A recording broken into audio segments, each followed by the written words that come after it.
আসসালামু আলাইকুম। কেমন আছেন সবাই? আশা করছি সবাই ভালো আছেন। আজকে আমি ইন্ডিয়ান একটি জনপ্রিয় বড়া পাও রেসিপি শেয়ার করব। ভালো লাগলে লাইক করবেন, শেয়ার করবেন, সাবস্ক্রাইব করবেন নতুন রেসিপির জন্য। চলুন দেখা যাক কী কী লাগবে। প্রথমে 2টা বড় সাইজের আলু সেদ্ধ করে মাখিয়ে নিয়েছি। তারপরে নিয়েছি সবগুলো পরিমাণ মতো নিয়েছি, কাঁচামরিচ কুচি নিয়েছি, সবগুলো কুচি কুচি করে কেটে নিয়েছি, রসুন কুচি নিয়েছি, পেঁয়াজ কুচি নিয়েছি, ধনিয়া পাতা কুচি নিয়েছি, সবগুলো পরিমাণ মতো করে নিয়েছি। আপনারা আপনাদের পরিমাণ মতো দিবেন।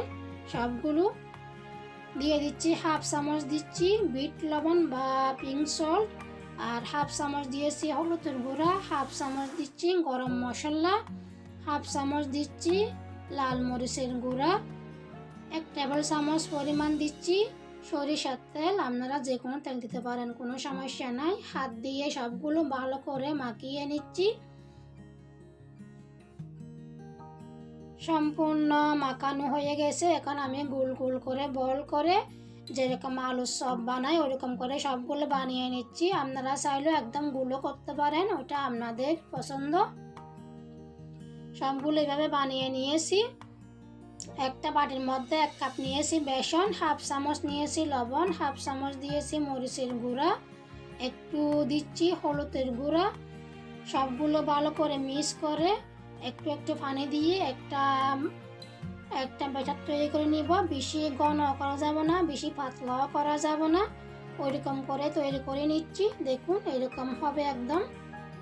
তো এইদিকে আমি তেল গরম করে নিয়েছি। তেলের মধ্যে সবগুলো আলুর চপগুলো বেসনের মধ্যে ডুবিয়ে তারপরে ডুবো তেলের মধ্যে সবগুলো ভেজে নিচ্ছি।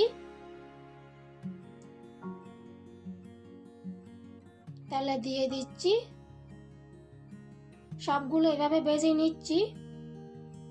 বানিয়ে উল্টিয়ে পাল্টিয়ে দিতে হবে দুনো পাশে।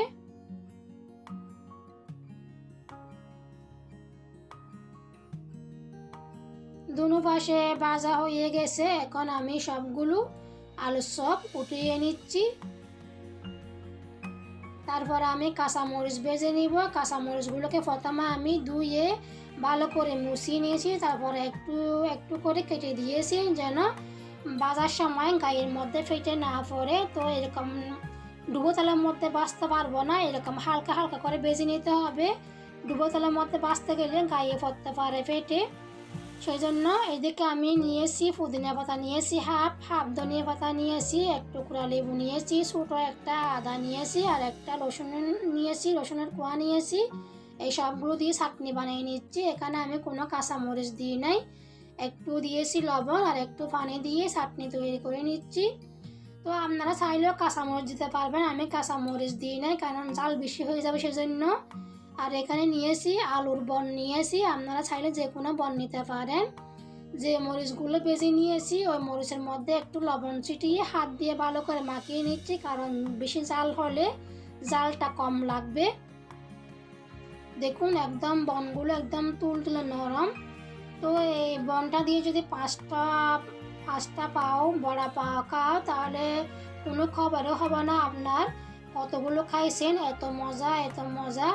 তো আপনারা যদি বানিয়ে খান তাহলে বুঝতে পারবেন কত মজা। এগুলো যে চাটনি তৈরি করছিলাম এই চাটনি দুনো পাশে লাগিয়ে নিচ্ছি চামচের সাহায্যে।